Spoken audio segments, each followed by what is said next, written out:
الحمد لله نحمده ونستعينه ونستغفره ونعوذ بالله من شرور أنفسنا ومن سيئات أعمالنا من يهده الله فلا مضل له ومن يضلل فلا هادي له أشهد أن لا إله إلا الله وحده لا شريك له وأشهد أن محمدا عبده ورسوله أما بعد فإن خير الحديث كتاب الله وخير الهدي هدي محمد صلى الله عليه وسلم وشر الأمور محدثاتها وكل محدثة بدعة وكل بدعة ضلالة وكل ضلالة في النار. أعوذ بالله من الشيطان الرجيم. بسم الله الرحمن الرحيم. يا أيها الذين آمنوا اتقوا الله حق تقاته ولا تموتن إلا وأنتم مسلمون. يا أيها الناس اتقوا ربكم الذي خلقكم من نفس واحدة وخلق منها زوجها وبث منهما رجالا كثيرا ونساء واتقوا الله الذي تساءلون به والأرحام إن الله كان عليكم رقيبا. يا أيها الذين آمنوا اتقوا الله وقولوا قولا سديدا يصلح لكم أعمالكم ويغفر لكم ذنوبكم ومن يطع الله ورسوله فقد فاز فوزا عظيما. وقال في موضع آخر والذين لا يدعون مع الله إلها آخر ولا يقتلون النفس التي حرم الله إلا بالحق ولا يزنون ومن يفعل ذلك يلقى ثاما. رب اشرح لي صدري ويسر لي أمري واحلل عقدة من لساني يفقه قولي. اللهم انفعني بما علمتني وعلمني ما ينفعني وزدني علما والحمد لله على كل حال. محترم حاضرین، السلام علیکم ورحمۃ اللہ وبرکاتہ۔ جیسے آپ جانتے ہیں کئی حلقات سے ہم لوگ عباد الرحمن کی صفات کو پڑھنے کی کوشش کر رہے ہیں، ان پر گفتگو کرنے کی کوشش کر رہے ہیں، ان کے بارے میں معلومات حاصل کرنے کی کوشش کر رہے ہیں، اس غرض کے ساتھ، اس مقصد کے ساتھ کہ ہم ان کے بارے میں معلومات حاصل کریں اور ان کے مطابق ہم اپنی زندگیوں کو گزارنے کی کوشش کریں۔ ناظرین، آخری جو صفت ہم نے پڑھی یا آخری جو صفت ہم نے معلوم کی، جس کے بارے میں ہماری گفتگو ہو چکی ہے، وہ صفت تھی قتل نفس کے بارے میں، قتل کے بارے میں۔ اس کے بعد اللہ تبارک و تعالیٰ نے قرآن مجید کے اندر عباد الرحمن کی 8ویں صفت جو اللہ تبارک و تعالیٰ نے قرآن مجید میں بیان فرمائی ہے، وہ یہ صفت ہے ولا یزنون۔ عباد الرحمن کبھی زنا نہیں کرتے ہیں، عباد الرحمن کبھی زنا کے قریب نہیں جاتے ہیں۔ آج کے حلقے کے اندر اسی 8ویں صفت کے بارے میں کچھ باتیں قرآن اور حدیث کی روشنی میں، صحابہ کرام رضوان اللہ علیہم اجمعین کی زندگی کی روشنی میں کچھ باتیں اس صفت کے تعلق سے ہم معلوم کرنے کی کوشش کرتے ہیں۔ قرآن مجید میں بہت ساری آیتیں زنا کے تعلق سے نازل ہوئی ہیں، اللہ پاک نے نازل فرمائی ہیں۔ ان میں سے ایک آیت کریمہ سورۃ المؤمنون کے اندر اللہ تبارک و تعالیٰ کا ارشاد ہے، قد افلح المؤمنون، کامیاب مسلمان، کامیاب مومن کون ہے؟ یقیناً وہ مومن کامیاب ہے۔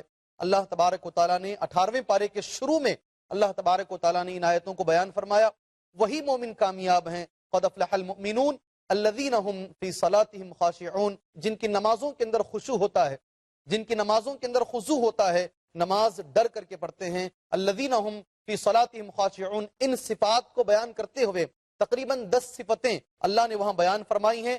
ان میں سے ایک صفت جو کامیاب مسلمانوں کی، کامیاب مؤمنین کی بیان کرتے ہوئے اللہ تبارک و تعالیٰ نے یہ بھی بیان فرمائی، والذین هم لفروجهم حافظون، کامیاب مومن وہ ہوتے ہیں جو اپنی شرمگاہوں کی حفاظت کرتے ہیں، الا علی ازواجہم او ما ملکت ایمانہم فانہم غیر ملومین، سوائے اپنی بیویوں سے یا اپنی لونڈیوں سے، اس پر ان پر ملامت نہیں کی جائے گی۔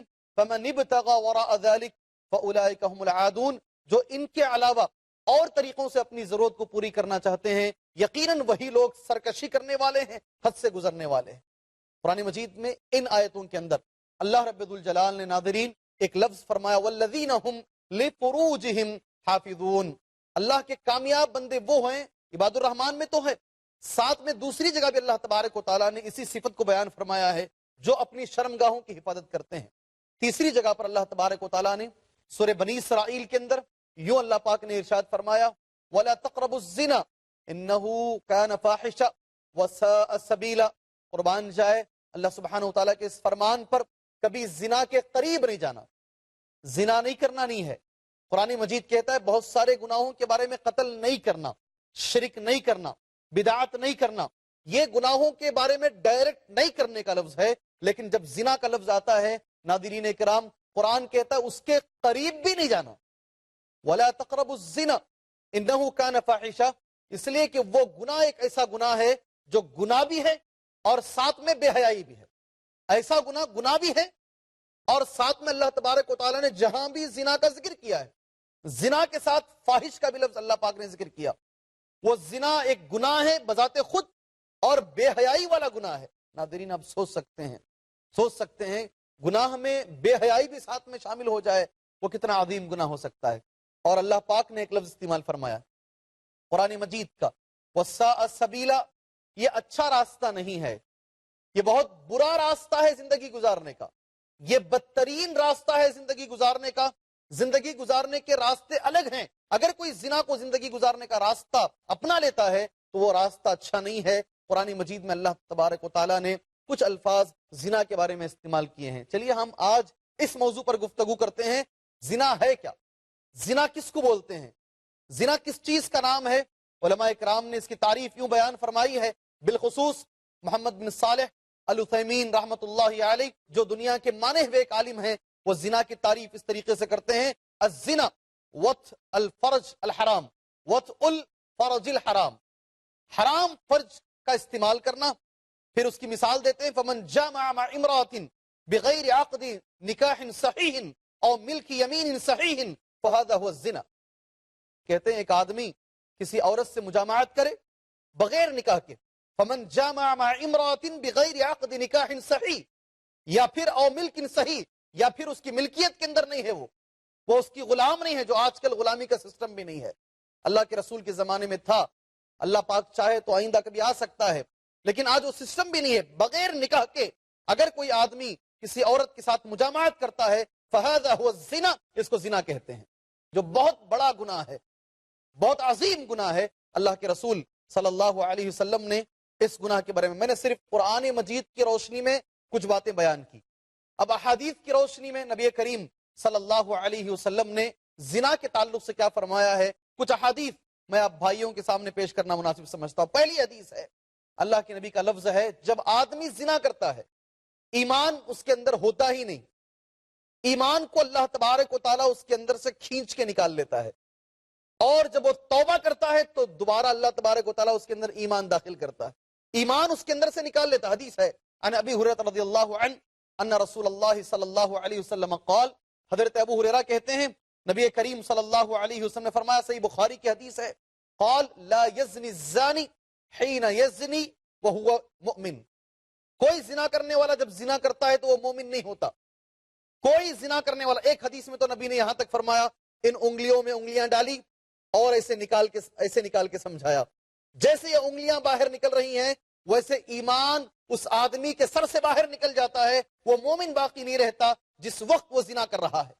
وَلَا يَسْرِقُ السَّارِقُ حِينَ يَسْرِقُ وَهُوَ مُؤْمِنٌ، اور جب چوری کرنے والا چوری کرتا ہے وہ مومن نہیں رہتا، وہ مسلمان نہیں رہتا. وَلَا يَشْرَبُ الْخَمْرَ حِينَ يَشْرَبُهَا وَهُوَ مُؤْمِنٌ، ایسے ہی شراب پینے والا جب شراب پیتا ہے وہ مومن نہیں رہتا. اس میں دلیل ہماری پہلی دلیل ہے، اور ہماری دلیل یہ ہے جب آدمی ایمان اگر چاہتا ہے، اگر ہم مومن بن کے زندہ رہنا چاہتے ہیں، ایمان کی حالت میں ہمیشہ رہنا چاہتے ہیں، تو ناظرین اکرام کبھی زنا کے قریب نہ جائیں، کبھی زنا کے قریب نہ جائیں.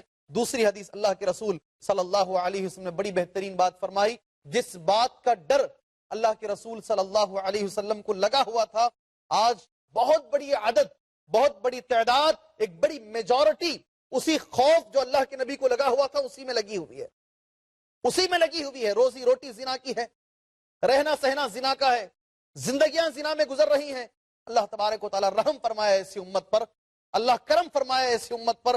سن لیجئے عبداللہ بن زید رضی اللہ عنہ فرماتے ہیں، قال سمعت رسول اللہ صلی اللہ علیہ وسلم یقول، عبداللہ بن زید کہتے ہیں میں نے اللہ کے رسول صلی اللہ علیہ وسلم کو فرماتے ہوئے سنا. آپ فرماتے ہیں، یا نعایا العرب ان اخوف ما اخاف علیکم الزنا والشہوۃ الخفیہ. طبرانی کی حدیث ہے، الاحادیث الصحیحہ کے اندر بھی حدیث موجود ہے.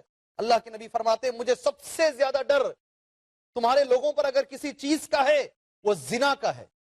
سب سے زیادہ ڈر اللہ کے رسول صلی اللہ علیہ وسلم، ان اخوف ما اخاف علیکم الزنا والشہوۃ الخفیہ والشہوۃ الخفیہ. اللہ کے نبی کو ڈر تھا کہ یہ امت کہیں زنا میں نہیں چلی جائے، تیسری بات جو نبی کریم صلی اللہ علیہ وسلم نے زنا کے تعلق سے بیان فرمائی، ناظرین اکرام، قیامت کے تعلق سے اللہ کے نبی نے کہا قیامت کا دن ہوگا، آدمی کو ضرورت ہوگی اللہ تبارک و تعالیٰ کے رحم کی، آدمی کو ضرورت ہوگی اللہ تبارک و تعالیٰ کے کرم کی، کہ اللہ تبارک و تعالیٰ میری طرف دیکھے، اللہ تبارک و تعالیٰ مجھ سے بات کرے، اللہ تبارک و تعالیٰ میرے گناہوں کو بخش دے، اللہ تعالیٰ میرا حساب آسان کر لے۔ مگر جو زنا کرنے والے لوگ ہیں، اللہ تبارک و تعالیٰ ان کی طرف نہ دیکھے گا، نہ اللہ تبارک و تعالیٰ ان سے بات کرے گا، نہ اللہ تبارک و تعالیٰ ان کے گناہوں کو دھوئے گا۔ حدیث آتی ہے ان ابی ہریرہ رضی اللہ عنہ قال قال رسول اللہ صلی اللہ علیہ وسلم، صحیح مسلم کی حدیث ہے، حضرت ابو ہریرہ کہتے ہیں اللہ کے رسول صلی اللہ علیہ وسلم نے فرمایا ثلاثۃ لا یکلمہم اللہ یوم القیامہ، تین قسم کے لوگ ایسے ہیں، تین طرح کے لوگ ایسے ہیں، اللہ تبارک و تعالیٰ قیامت کے روز ان سے بات نہیں کرے گا، ولا یزکیہم، اور ان کا تزکیہ بھی نہیں فرمائے گا، ان کو پاک و صاف بھی نہیں کرے گا، ولا ينظر الیہم، اللہ اکبر، اور ان کی طرف دیکھے گا بھی نہیں، نہ بات کرے گا، نہ ان کا تزکیہ کرے گا، نہ اللہ تبارک و تعالیٰ ان کی طرف دیکھے گا۔ تین قسم کے لوگوں کا ذکر اللہ کے رسول صلی اللہ علیہ وسلم نے فرمایا۔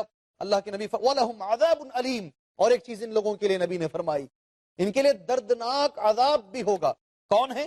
شیخ زانن، وہ آدمی جو بوڑھا ہو گیا ہے مگر بوڑھا ہو کر بھی زنا نہیں چھوڑتا، عمر ہونے کے باوجود بھی زنا نہیں چھوڑتا، کاروبار زنا کا، رہنا زنا کا، کھانا زنا کا، شیخ زانن، اللہ کے نبی کا لفظ، زنا کرنے والا بوڑھا آدمی، وہ ملک کذاب، جھوٹا بادشاہ، وعدوں پر وعدے لوگوں سے کرتا ہے، بادشاہ بنا ہوا ہے، خلیفہ بنا ہوا ہے، وعائل متکبر، بھیک مانگنے والا آدمی اور بھی تکبر کرتے ہوئے۔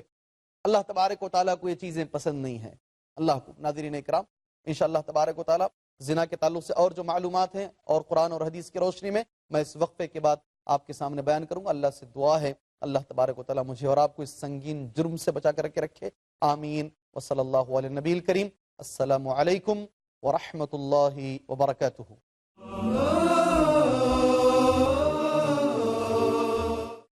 السلام علیکم ورحمۃ اللہ وبرکاتہ۔ ناظرین اکرام، وقفے پر جانے سے پہلے ہم عباد الرحمن کی 8ویں صفت کے بارے میں گفتگو کر رہے تھے، اور وہ 8ویں صفت عباد الرحمن کی یہ تھی کہ وہ کبھی زنا کے قریب نہیں جاتے ہیں، کبھی زنا نہیں کرتے ہیں۔ میں نے اس کے لیے قرآن مجید کی کچھ آیات آپ ناظرین کے سامنے پیش کی، پھر کچھ احادیث جو اللہ کے رسول صلی اللہ علیہ وسلم نے زنا کے تعلق سے بتائی ہیں، آپ ناظرین کے سامنے انشاءاللہ پیش کرنا مناسب سمجھتا ہوں۔ 3 احادیث میں نے آپ کے سامنے بیان کی ہیں۔ پہلی حدیث تو یہ کہ جو زنا کرتا ہے اس آدمی کے اندر ایمان نہیں ہوتا۔ دوسری بات میں نے یہ پیش کی کہ اللہ کے نبی صلی اللہ علیہ وسلم کو زنا کرنے والے کے بارے میں بہت زیادہ خوف رہا کرتا تھا کہ زنا کے تعلق سے۔ تیسری بات، اللہ تبارک و تعالیٰ وہ 3 آدمی ہوں گے قیامت کے دن، اللہ نہ ان سے بات کرے گا، نہ ان کا تزکیہ فرمائے گا، اور نہ ان کی طرف دیکھے گا، بلکہ ان کے لیے تو دردناک عذاب بتایا گیا ہے۔ یہ 3 باتیں الحمدللہ میں نے آپ کے سامنے بیان کی۔ آگے چلتے ہیں۔ اللہ کے رسول صلی اللہ علیہ وسلم نے زنا کو کبیرہ گناہ قرار دیا ہے۔ گناہوں میں 7 گناہ ایسے ہیں جن کو نبی کریم صلی اللہ علیہ وسلم نے بڑے گناہ قرار دیے، کبیرہ گناہ قرار دیے ہیں۔ ان میں سے ایک زنا بھی ہے۔ حدیث ہے نبی کریم صلی اللہ علیہ وسلم کی، عن عبداللہ بن مسعود رضی اللہ عنہ، حضرت عبداللہ بن مسعود کہتے ہیں قال سألت رسول اللہ صلی اللہ علیہ وسلم، عبداللہ بن مسعود کہتے ہیں میں نے اللہ کے رسول صلی اللہ علیہ وسلم سے سوال کیا، ای الذنب اعظم عند اللہ، اے اللہ کے رسول صلی اللہ علیہ وسلم اللہ کے پاس سب سے بڑا گناہ کون سا ہے؟ قال، تو نبی کریم صلی اللہ علیہ وسلم نے جواب دیا، ان تجعل للہ ندا وهو خلقک، سب سے عظیم گناہ یہ ہے کہ تم اللہ تبارک و تعالیٰ کا شریک بنا لو، اللہ کا پارٹنر بنا لو، حالانکہ اللہ تبارک و تعالیٰ نے تمہیں پیدا کیا ہے۔ عبداللہ بن مسعود کہتے ہیں قلت، پھر میں نے نبی کریم صلی اللہ علیہ وسلم سے سوال کیا، اے اللہ کے نبی اس کے بعد کون سا گناہ سب سے بڑا ہے؟ شرک کے بعد اگر گناہوں کی ہم لسٹ رکھیں، گناہوں کو ہم لکھنا شروع کریں، تو شرک کے بعد کون سا سب سے عظیم گناہ ہے؟ بعض احادیث میں ماں باپ کی نافرمانی بتائی گئی ہے، بعض احادیث میں کوئی اور گناہ ذکر کیا گیا ہے، مگر اس حدیث کے اندر اللہ کے رسول صلی اللہ علیہ وسلم نے ایک اور گناہ کو ذکر کیا۔ شرک کے بعد یہ گناہ سب سے بڑا ہے، ان تقتل ولدک مخافۃ ان یطعم معک، کہ تم اپنے بچوں کا قتل کر لو، اپنے بچے کو مار ڈالو اس بات کے ڈر سے کہ کہیں یہ بچہ تمہارے ساتھ کھانا کھائے گا، ہاں سمجھ میں نہیں آ رہی. یہ نبی کریم صلی اللہ علیہ وسلم کا لفظ ہے. ان تقتل والدک مخافۃ ان یطعم معک، کہ تم اپنے بچے کو مار ڈالو اس ڈر سے کہ کہیں یہ بچہ بڑا ہو کر تمہارے ساتھ کھانا نہ کھائے. اسلام کے اندر حرام ہے، جائز نہیں ہے. کتنے لوگ ہیں ماں باپ کے بغیر ہیں، اللہ پاک نے ان کو آج کہاں پہنچایا ہے. نہ باپ ہے ان کا، نہ ماں ہے ان کی، اس کے باوجود بھی وہ بچے دنیا کے اندر بہت اونچے مقام پر پہنچے ہوئے ہیں، اس لیے کہ ان کو پالنے والا اللہ تبارک و تعالیٰ ہے، ان کی زندگیوں کو سنوارنے والا اللہ تبارک و تعالیٰ ہے.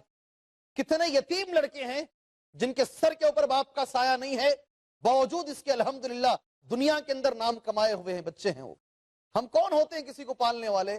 رب ذوالجلال، خالق، مالک، رازق، پروردگار، سب کو روزی روٹی دینے والا وہ ہے. یہ حدیث ہمیں بتاتی ہے. ایک اور حدیث میں کہا گیا ہے قربان جائے کہ تم اپنے بچوں کو مار دو. ایسے بھی واقعات ہیں، سارا بچہ پیٹ میں جنم لے لیتا ہے. کتنے لوگ ہیں، اللہ تبارک و تعالیٰ رحم فرمائے، اللہ رحم فرمائے. موضوع میرا زنا ہے، زنا ہے، لیکن حدیث میں یہ لفظ بھی آ رہا ہے، اللہ کے رسول صلی اللہ علیہ وسلم کی بتائی ہوئی حدیث ہے، بچے کے اندر جان آنے کے بعد بھی پیٹ میں ابارٹ کراتے ہیں لوگ. اللہ کو کیا جواب دیں گے؟ اللہ کو کیا جواب دیں گے؟ کیا صورت دکھائیں گے اللہ تبارک و تعالیٰ کو؟ وَإِذَا الْمَوْءُودَةُ سُئِلَتْ، قرآن کہتا ہے قیامت کے دن اللہ تبارک و تعالیٰ جتنے بچوں کو تم نے مارا ہے ان بچوں سے اللہ پوچھے گا، اور وہ بچے آ کر پوچھیں گے ماں باپ سے کیا ہم تم پر بھاری تھے؟ جی وَإِذَا الْمَوْءُودَةُ سُئِلَتْ. بہرحال یہ موضوع میرا نہیں ہے ناظرین اکرام، ہم زنا کے بارے میں معلومات حاصل کرنے کی کوشش کر رہے ہیں. آگے بڑھتے ہیں ہم. ان تزانی حلیلۃ جارک، یہ ہے لفظ، تیسرا لفظ اس حدیث کا. پھر عبداللہ بن مسعود کہتے ہیں اے اللہ کے رسول صلی اللہ علیہ وسلم، اس کے بعد کون سا گناہ سب سے بڑا ہے؟ نبی نے کہا کہ تم زنا کرو، اور وہ بھی پڑوسی کے ساتھ جس کا حق ہے. یہ زنا بھی ہے اور زنا میں بھی بڑا زنا ہے. نبی کریم صلی اللہ علیہ وسلم نے جب گناہوں کی لسٹ جاری فرمائی، اللہ کے رسول صلی اللہ علیہ وسلم نے زنا کو اتنا بڑا گناہ قرار دیا. کبیرہ گناہ ہے، اور کبیرہ گناہوں کے اندر بھی ایک بہت عظیم گناہ ہے. نبی کریم صلی اللہ علیہ وسلم نے زنا کو کہا. ایک اور حدیث اللہ کے رسول صلی اللہ علیہ وسلم کے زنا کے تعلق سے، نبی کریم صلی اللہ علیہ وسلم نے نوجوان دوستوں، بزرگان دین، ملت اسلامیہ کی ماں اور بہنوں، نبی کریم صلی اللہ علیہ وسلم کی حدیث میں یضمن لی ما بین لحییہ وما بین رجلیہ اضمن لہ الجنہ، قربان جائے اس حدیث رسول پر صلی اللہ علیہ وسلم، جو مجھے دو جبڑوں کے بیچ کی چیز کی گارنٹی دے گا، یعنی زبان کی، اور دو رانوں کے بیچ کی چیز کی گارنٹی دے گا، یعنی شرمگاہ کی، میں اسے جنت کی گارنٹی دیتا ہوں. میں ضامن ہوں جنت کا، میں اسے جنت لے کر کے دوں گا. ناظرین، زنا کے تعلق سے بے شمار حدیث ہے. ایک آخری حدیث زنا کے تعلق سے بولنا میں مناسب سمجھتا ہوں، اور حدیث ہے اللہ کے نبی صلی اللہ علیہ وسلم نے فرمایا، لوگ سمجھتے ہیں کہ زنا صرف وہ ہے جو لوگ سمجھتے ہیں، وہی زنا نہیں ہے، بلکہ زنا جو ہے آدمی کی کسی بھی چیز سے ہو سکتا ہے. ہاتھ سے زنا ہو سکتا ہے، پیر سے زنا ہو سکتا ہے، آنکھوں سے زنا ہو سکتا ہے. حدیث نبی کریم صلی اللہ علیہ وسلم کی ہے، صحیح مسلم کے اندر حدیث ہے. آپ زنا کا تصور صرف وہاں تک نہ رکھیں، اس کی قسمیں اللہ کے رسول صلی اللہ علیہ وسلم نے بیان فرمائی ہیں. اللہ کے نبی فرماتے ہیں قال النبی صلی اللہ علیہ وسلم، اللہ کے رسول صلی اللہ علیہ وسلم کا فرمان ہے، ان العین لتزنی، آنکھ سے زنا ہوتا ہے. ہاں، یہ آنکھیں بڑی کمال کی چیز ہیں. اللہ تبارک و تعالیٰ نے ان آنکھوں کو دیا نعمت کے لیے. کتنے لوگ ہیں جنہیں آنکھ نہیں ہے؟ اللہ کے نبی کا فرمان ہے، صحیح مسلم کی حدیث ہے، آنکھ زنا کرتی ہے، یہ آنکھ سے زنا ہوتا ہے. اللہ کے نبی فرماتے ہیں وَزِنَاهَا النَّظْرُ، آنکھ کا زنا یہ ہے جو دیکھتے ہیں ہم، آنکھ کا زنا ہے، جسے نہیں دیکھنا چاہیے اگر اسے دیکھتے ہیں وہ آنکھ کا زنا ہے. ننگی تصویریں نہیں دیکھنا حرام ہے اسلام کے اندر. اگر آدمی دیکھتا ہے تو آنکھ سے زنا کر رہا ہے. اسلام کے اندر کتنی گندی چیزیں ہیں جو حرام ہے دیکھنا، اگر آدمی آنکھ سے دیکھ رہا ہے تو وہ آنکھ کا زنا ہے. واللسان یزنی، زبان سے زنا ہوتا ہے. لوگ سمجھتے ہیں ہم کہاں زنا کرتے ہیں، ہم کہاں زنا کرتے ہیں. حدیث کہتی ہے تمہاری آنکھ زنا کرتی ہے، تم آنکھ دکھا کر پیسہ کماتے ہو. باقاعدہ لوگ کہتے ہیں ان کی آنکھوں کے اندر کشش ہے، یہ آنکھیں کھینچ لیتی ہیں لوگوں کو، آنکھوں سے کما کر دیتا ہے آدمی، یہ آنکھیں بڑی پیاری ہیں، آنکھ زنا کرتی ہیں. ایسے ہمارے نبی محمد رسول صلی اللہ علیہ وسلم فرماتے ہیں واللسان یزنی، زبان زنا کرتی ہے. اللہ اکبر، ہماری زبان زنا کرتی ہے. اللہ ہمیں بچا کے رکھے. زبان کا زنا کیا ہے؟ وزنا هو الکلام، زبان کا زنا ہے گفتگو کرنا، اجنبی عورت سے بات کرنا، اجنبی عورت کے ساتھ بیٹھنا اکیلے میں اور اس سے گفتگو کرنا، میٹھی میٹھی باتیں کرنا، بہلانا، پھسلانا، یہ زبان کا زنا ہے. وزنا هو الکلام، زبان سے زنا ہوتا ہے. والید تزنی، ہاتھ زنا کرتا ہے. نبی فرماتے ہیں استغفر اللہ، اعوذ باللہ، اللہ اعاذنا اللہ من، اللہ ہمیں بچائے، اللہ ہمیں محفوظ رکھے. والید تزنی، یہ ہاتھ زنا کرتے ہیں. نبی فرماتے وزناہا اللمس، اور ہاتھ کا زنا ہے پکڑنا، ٹچ کرنا. بولتے نہیں ہینڈ شیکنگ، کسی سے بھی پکڑو ہینڈ شیک کر لو، دل صاف رکھو، کچھ بھی کر لو. اللہ کے نبی فرماتے ہیں صلی اللہ علیہ وسلم نہیں، یہ ہاتھ بھی زنا کرتا ہے. ہاتھ سے زنا ہوتا ہے. اجنبی کو جسے ہم چھو نہیں سکتے، اگر اسے چھوتے ہیں، باقاعدہ لوگ کہتے ہیں ہاتھ پکڑنا، کسی اور کا ہاتھ تک ہم نہیں پکڑ سکتے، وہ زنا اللمس، ہاتھ زنا کرتا ہے اور اس کا زنا ہے چھونا. والقلب یہوی ویتمنا، اور دل کا زنا یہ ہے جو خیالات دل میں آتے ہیں، اگر ہم نے اعوذ باللہ نہیں پڑھا، استغفر اللہ نہیں پڑھا، یہ زنا دل سے ہوتا ہے. والفرج یصدق ذلك كله او يكذبه، آخر میں جا کر فرج کا مقام، شرمگاہ کا مقام آخر میں آتا ہے. صحیح مسلم کی حدیث ہے. ناظرین، کتنے لوگ ہیں ٹیلی ویژن کے سامنے اپنی بیٹی کو لے کر، اپنی بیوی کو لے کر، ماں باپ کو ساتھ میں لے کر ننگی ننگی تصویریں دیکھنے کے لیے بیٹھتے ہیں، اور یہ امید بھی رکھتے ہیں کہ ان کی فیملی جو ہے، کوئی ابو بکر بنے گا فیملی میں رضی اللہ عنہ، کوئی حضرت عائشہ رضی اللہ عنہا بنے گی. ساتھ میں لے کر ننگی فلمیں دکھاؤ گے تو بیٹی حضرت عائشہ بنے گی رضی اللہ عنہا، بیٹی حضرت حفصہ رضی اللہ عنہا بنے گی. بھئی آپ خود سیدھے ہو جائیے نا، آٹومیٹک سیدھا ہو جائے گا. یہ زنا کے بارے میں نبی کریم صلی اللہ علیہ وسلم کے بتائے ہوئے الفاظ ہیں. میں کچھ اور آگے بڑھ کر آپ سے بولنا چاہتا ہوں. زنا اسلام کے اندر مکمل طور پر حرام ہے، کہیں بھی اس کی جگہ نہیں ہے. آج جو لوگ نئے نئے طریقوں سے جینے کی کوشش کر رہے ہیں اور زنا میں زندگی گزار رہے ہیں، حرام ہے. اللہ کے خاطر زنا کے قریب بھی نہ جائیے. وہ سارے رشتے میں مسلمانوں سے گزارش کرتا ہوں جو اسلام کے اندر حرام ہیں. میرے نوجوان دوستوں، اللہ کے خاطر ان رشتوں میں نہ جاؤ. لیونگ ریلیشن شپ، نیا رشتہ ہمارا، پڑھے لکھے لوگ شادی کر لیں، کیوں شادی کریں؟ ڈائیورس بڑا مشکل ہے، اس لیے مل کے رہتے ہیں، ایک ساتھ ایک کمرے میں رہتے ہیں، اولاد بھی ہوتی ہیں. استغفر اللہ، اعوذ باللہ. اگر آپ اطمینان چاہتے ہیں، اگر آپ صحیح زندگی چاہتے ہیں تو زنا کو چھوڑیے اور نکاح کی طرف آنے کی کوشش کیجیے. ناظرین، میں اس موضوع کو انشاءاللہ زنا اور نکاح جو عباد الرحمن کی صفات ہے اگلے حلقے میں جاری رکھوں گا. اللہ تبارک و تعالیٰ سے دعا ہے، اللہ تبارک و تعالیٰ ہمیں کہنے سے زیادہ، سننے سے زیادہ اللہ ہمیں عمل کرنے کی توفیق عطا فرمائے. آمین. وصلی اللہ علی النبی الکریم. سبحانک اللہم و بحمدک، اشہد ان لا الہ الا انت، استغفرک و اتوب الیک. والسلام علیکم ورحمۃ اللہ وبرکاتہ.